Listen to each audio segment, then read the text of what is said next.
When it was announced that the original first 3 Grand Theft Auto games would be released on the Nintendo Switch, I was stoked.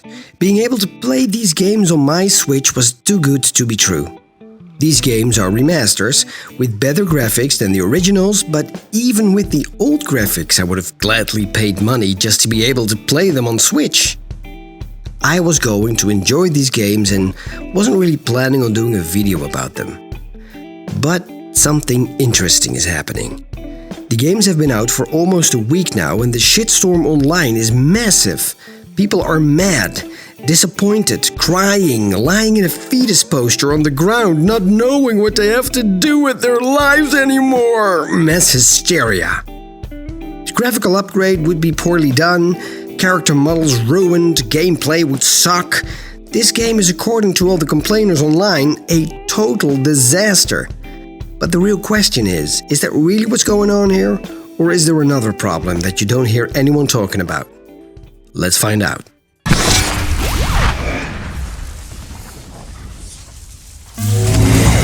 Let's get right to the point. The so-called elephant in the room. Yes, these games indeed do have some technical issues. They have glitches and bugs that need to be fixed, but as far as I'm concerned, that's that. It's nothing game-breaking.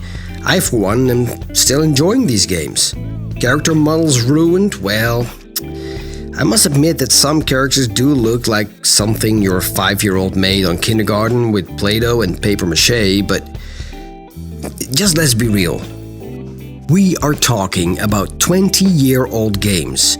They were never supposed to look like a GTA 5 or anything close to graphical standards we have since 2015.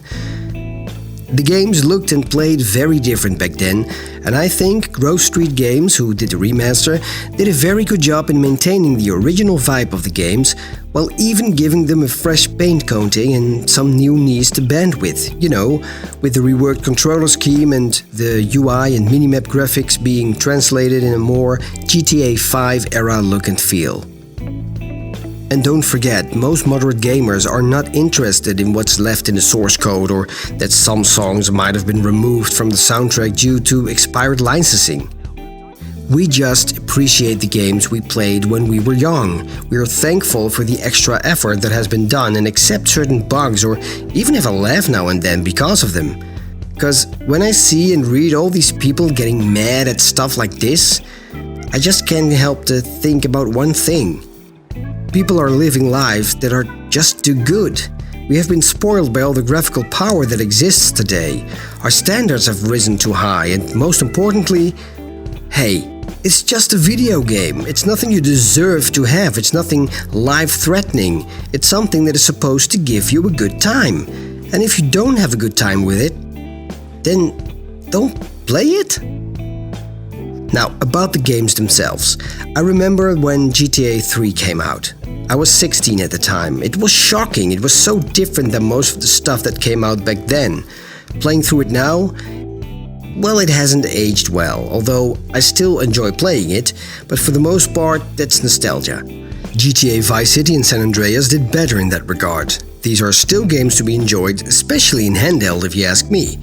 Who would have thought we would ever be able to play these games on a Nintendo handheld system, huh?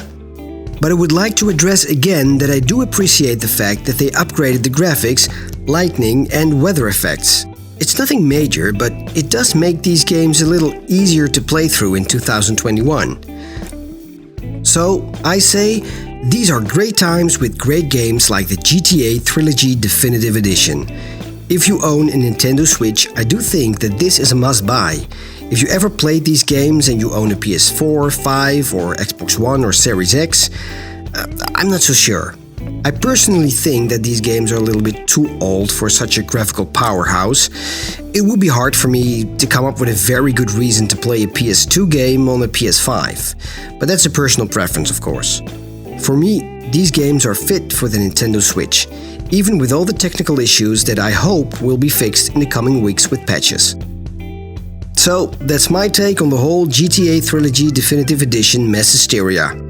Don't forget to like and subscribe to help my channel out, and my next video will be the review for Ghostbusters Afterlife, so if you don't want to miss that one, be sure to subscribe so you won't miss it.